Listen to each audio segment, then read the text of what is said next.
Some Canadians left stranded by deadly violence in Mexico are now making their way home. Commercial flights resumed today as stability returns to the country.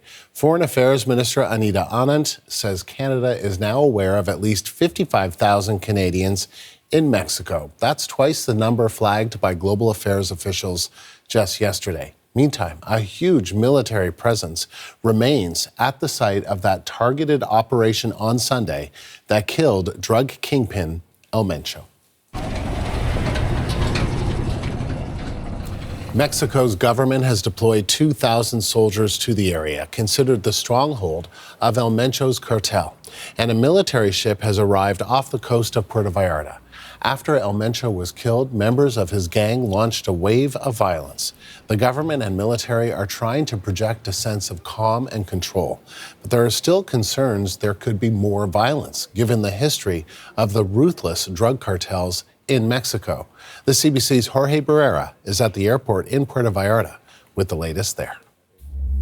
Well, things are bustling again here at the Puerto Vallarta airport as international flights have resumed. I actually caught up with some Canadians who've managed to snag the first flights out of here. I spoke to one couple who had their flights canceled on Sunday, and they thought they were going to have to stay here for another 2 weeks, but they got on the Air Canada website and they managed to snag one of the first flights back home. I spoke to a second couple who had a flight previously booked for today, but they were double, triple, quadruple checking to make sure their flight was still departing, and they got here 4 hours before it was supposed to leave. Now, I've also spoken to locals here, including business owners, who say they're worried that the events of Sunday may have tarnished the image of Puerto Vallarta, impacted the way people see this tourist destination.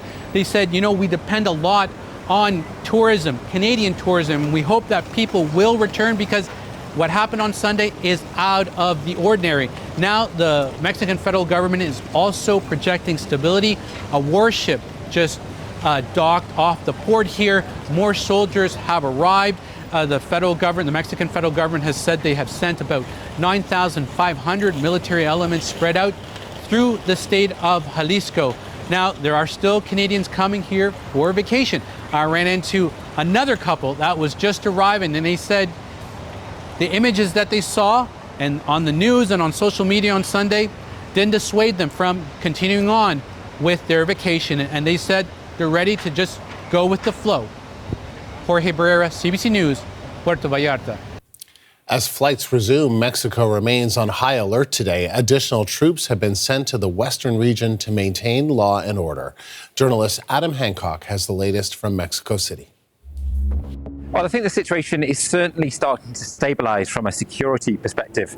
And that's definitely what the Mexican president was trying to emphasize in her press conference this morning, although she did say that a number of new roadblocks actually appeared overnight and the security services are working to clear them now. And I think it really depends on where you are in Mexico. Right now here in the capital, Mexico City, life very much returning back to normal. But over in Jalisco state, where we've seen a lot of violence in recent days, that state is still under what's called Code Red. People have been advised to stay at home as much as possible and keep a low profile. I was speaking to someone in the state capital, Guadalajara, this morning, who said that life is slowly returning to normal there. People are heading out to the shops, businesses are opening up, but a lot of people are still opting to work from home and staying indoors, particularly in the evenings. Also in Puerto Vallarta, a similar story as well. Life slowly returning to normal, as we heard, flights starting to return to the airport as well. So it varies where you are, but there's definitely a sense of nervousness over what could still happen, but it's certainly a lot calmer than it has been in recent days. And Adam, are there concerns retaliatory violence could break out again?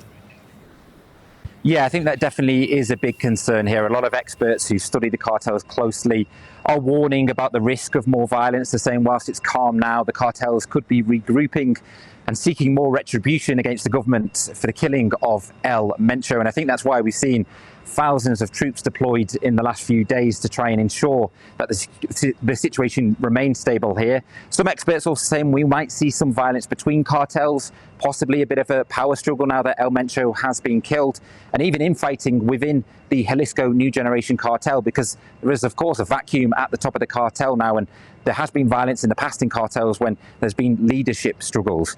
But one analyst I was listening to earlier, he made an interesting point how we effectively saw a bit of cartel propaganda the other day. It was very dramatic, it was happening across the country, but the actual violence was only really between the cartel and the authorities rather than civilians being targeted and caught up in it. So it's certainly an interesting way of looking at what happened on Sunday, but the government, they're definitely on edge. They know the eyes of the world are on Mexico at the moment, particularly with the World Cup on the way.